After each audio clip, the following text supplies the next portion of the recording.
สบายดีเนาะมื้อนี้กับมีครีมแบบว่ากันแดดเนาะแบบทาผิวทาหน้าก็ได้เนาะเป็นโลชั่นที่แบบคนใช้หลายนิยมใช้เนาะหลังแล้วสงกรานต์หรือก่อนสงกรานต์เนาะทาให้ในผิวเนียนผิวบ่โมกบ่ลอกเนาะเฉพาะที่ว่าคนที่ว่ามีขนเนาะกระทากับบ่ติดขนเนาะบ่โมกบ่พอกบ่ลอกเนาะวันนี้ก็จะมารีวิวให้เบิ่งเนาะเพราะว่าสินค้านี้เป็นสินค้าที่ว่าเป็นรุ่นดีเนาะเป็นกลิ่นโลชั่นที่ว่าหอมเป็นกลิ่นแบบหอมแบบละมุนแบบมะพร้าวอ่อนเลยสินะวันนี้เขาก็สิมารีวิวให้เบิ่งเนาะแล้วสิมาแทกให้เบิ่งว่าสเปรย์ตัวนี้มันดีจังไหนเนาะสิลองสีดให้เบิ่งแล้วสิเทียบให้เบิ่งกับเขียนที่บริสีดเนาะผู้ใดที่ว่าหลังแล้วสงกรานต์ผิวค้ำผิวดำกะใส่ได้เนาะแบบออกไปลิ้นโบตากแดดโบอยู่เฮือนอย่างกะใส่ได้เนาะสิลองสีดให้เบิ่งเลยเนาะสองปาก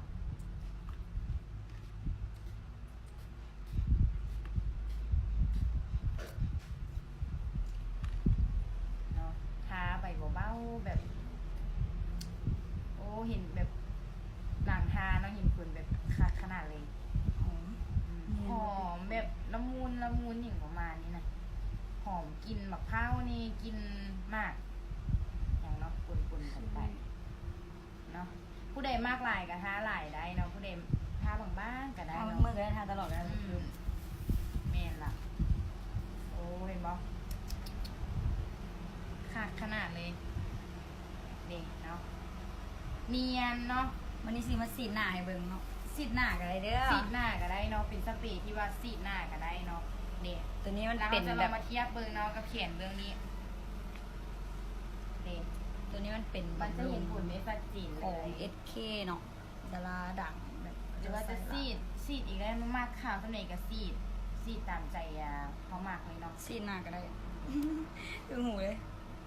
แหงสีดหลายแหงข่าวหลายเนาะ แบบมันเป็นบำรุงเนาะ แมน เดี๋ยวสังเกตบางทางเนาะมันจะเห็นในผิวแบบมีออร่าบวกเกิมแล้วก็แบบบำรุงบ่ท่าทาแบบ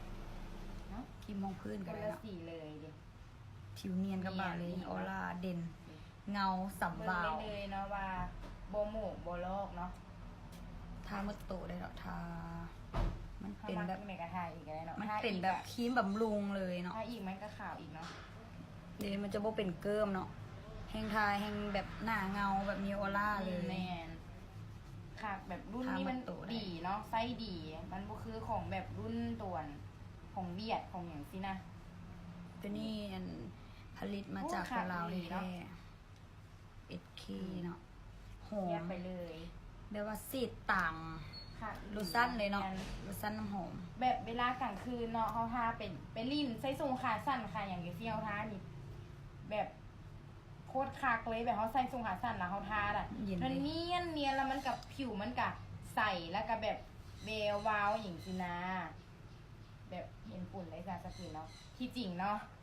แม่ค้าเองก็เป็นคนผิวดำเด้อดำเลยนี่เห็น ผิ บ่ วสองสี ผิวดำผิวทรงสีเนาะเบิ่งจากเบื้องทีโบทาเลยว่าดำสำไหนกับเบื้องที่ เอา ทา ตัวนั้นมาเบิ่งตัวเก่า มาเทียบเนาะตัวนี้กับไส้คักคือกัน แต่ว่าคนละยี่ห้อคนละรุ่นเนาะแต่ตัวนี้แบบเป็นของคนลาวแบบผลิตออกมาโดยเฉพาะแบบว่ากันแดดเนาะแล้วก็ช่วยบำรุงผิวไปพร้อมโตเลย เห็นบ่เนียนค่ะเนียนแน่เนาะ ผู้ใดที่แบบว่าเล่นสงกรานต์เนาะหรือตากแดดตากแดด สำหรับทาหน้าเนาะเขากะจะสีดลองทาเบิ่งแบบนี้ จะไม่พูดตึกตัง